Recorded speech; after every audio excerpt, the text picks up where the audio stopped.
Tout a commencé par un silence. Pas un silence ordinaire, mais celui qui pèse si lourd qu'il semble avaler chaque mot avant même qu'il ne soit prononcé. Une petite fille de 7 ans n'avait plus parlé depuis des mois. Les meilleurs spécialistes, les psychologues les plus réputés et les thérapeutes les plus coûteux avaient tout essayé sans obtenir le moindre résultat. Pourtant, celui qui allait tout changer n'était ni un médecin célèbre ni un expert reconnu, mais un simple agent d'entretien poussant discrètement son chariot dans un immense gratte-ciel. Avant de découvrir ce qui s'est réellement passé, prenez une seconde pour vous abonner à la chaîne, laissez un like et dites-moi dans les commentaires depuis quelle ville et quel pays vous regardez cette vidéo. Je suis curieux de voir jusqu'où cette histoire voyagera. Chaque matin, Mason Reed commençait sa journée exactement de la même manière. À 7h14, il franchissait les portes de la Caldwell Tower, un immeuble prestigieux où travaillaient les plus puissants dirigeants de la ville. Les couloirs brillaient comme des miroirs, les bureaux respiraient le luxe et tout semblait parfaitement organisé. Sauf un ascenseur du 42e étage qui refusait obstinément de fonctionner malgré plusieurs demandes de réparation. Mason n'était pas du genre à se plaindre. Ancien militaire, il avait appris depuis longtemps que certaines choses finissaient toujours par se régler, avec ou sans bruit. Il notait simplement les problèmes dans son carnet et poursuivait son travail avec calme. Ce mardi-là, en arrivant au 42e étage, quelque chose attira son attention. Au bout du couloir, une petite fille était assise contre un mur vitré. Elle portait une jolie robe bleue, mais son regard semblait vide, comme si le monde autour d'elle avait cessé d'exister. Entre ses mains, elle tenait un petit bateau en papier, mal plié, fragile, prêt à se défaire au moindre contact avec l'eau. Mason ralentit son chariot. Il ne s'approcha pas brusquement. Il resta simplement à quelques mètres d'elle, observant discrètement le bateau. Après quelques secondes, il dit d'une voix calme.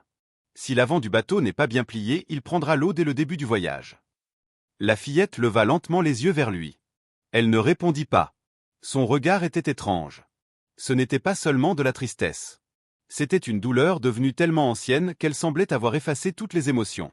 Au lieu d'insister, Mason s'accroupit près d'une plainte comme s'il inspectait simplement son travail.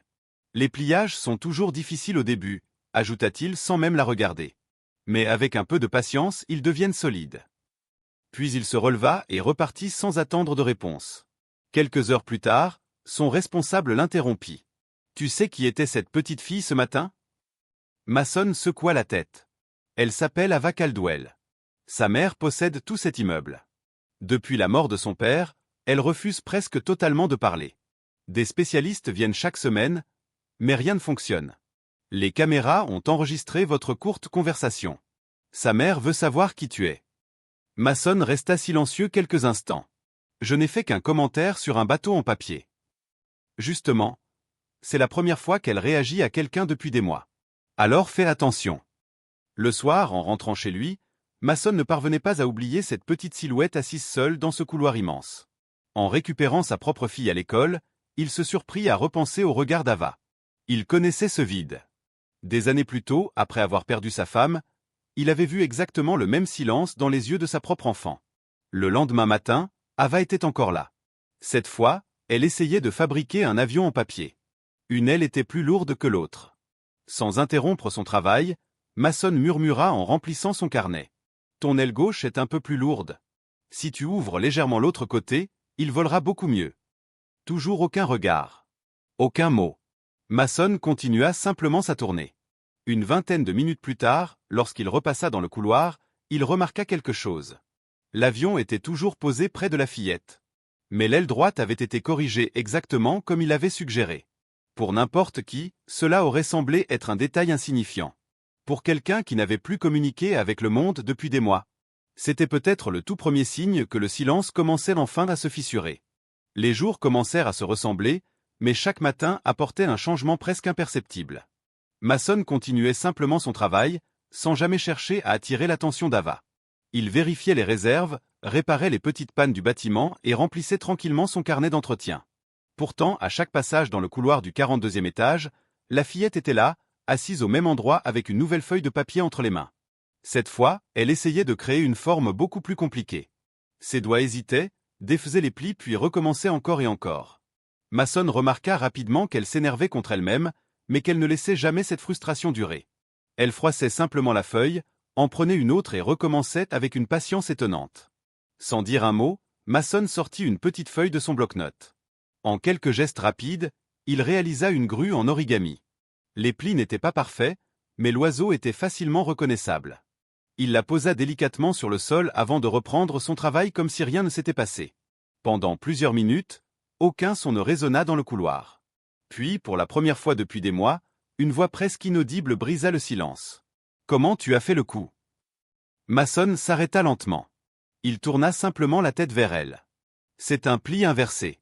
Tu presses doucement des deux côtés en même temps. Si tu vas trop vite, ça ne fonctionne pas. » Ava lui tendit timidement sa feuille. Il s'assit à quelques pas d'elle, laissant toujours suffisamment d'espace pour qu'elle ne se sente jamais enfermée. Il lui montra le geste une première fois, puis une seconde. Lorsqu'elle se trompa, il ne corrigea pas directement son travail. Il expliqua seulement le mouvement avec d'autres mots. À la deuxième tentative, le pli réussit. Ava observa longuement son origami avant de continuer seule. Mason se releva aussitôt et repartit avec son chariot comme si cette scène avait été la plus normale du monde. Les semaines suivantes, une étrange habitude s'installa entre eux. Chaque matin, ils échangeaient seulement quelques phrases. Parfois, ils parlaient d'un bateau. Parfois d'un avion. D'autres jours, Mason fabriquait une grenouille qui sautait lorsqu'on appuyait sur son dos, ou un poisson dont la queue bougeait légèrement. Il racontait simplement où il avait appris chaque pli. Un ancien collègue, un ami rencontré pendant son service militaire ou une personne croisée des années auparavant.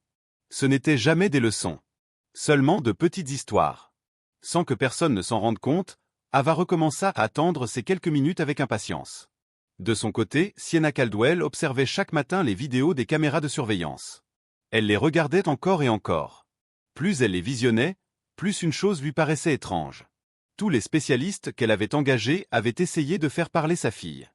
Ils avaient posé des questions, proposé des jeux, tenté de créer une relation. Mason, lui, ne cherchait absolument rien. Il réparait une lampe. Il contrôlait une conduite d'eau. Il remplissait une fiche technique. Et pendant qu'il faisait simplement son travail, Ava s'approchait naturellement de lui. C'était comme si elle avait enfin trouvé quelqu'un qui ne voulait pas la changer. Quelques jours plus tard, pendant sa pause déjeuner, Mason mangeait seul dans un couloir réservé au personnel technique. Son sandwich n'avait rien d'appétissant. Il venait à peine de commencer à manger lorsqu'il entendit de petits pas s'approcher. Ava apparut au bout du couloir. Elle observa longuement son repas avant de déclarer très sérieusement. « Ton sandwich est vraiment affreux. » Mason regarda son déjeuner puis répondit avec un léger sourire. « C'est probablement la moutarde qui le rend aussi triste. » Pendant une seconde, les lèvres d'Ava semblèrent vouloir sourire. Elle s'assit alors sur le sol à quelques mètres de lui, puis sortit soigneusement un bateau en papier de la poche de son gilet. Cette fois, il était presque parfait. Les plis étaient nets. L'avant du bateau était solide. Il semblait réellement capable de flotter. « Il est très réussi, » dit Mason. Ava baissa les yeux vers sa création. « J'ai essayé 17 fois. » Les bonnes choses demandent souvent plusieurs essais. Elle caressa doucement le bateau avant de murmurer presque pour elle-même. « Mon papa fabriquait des bateaux, pas en papier, en bois. Il disait qu'un jour il m'apprendrait. » Mason resta silencieux.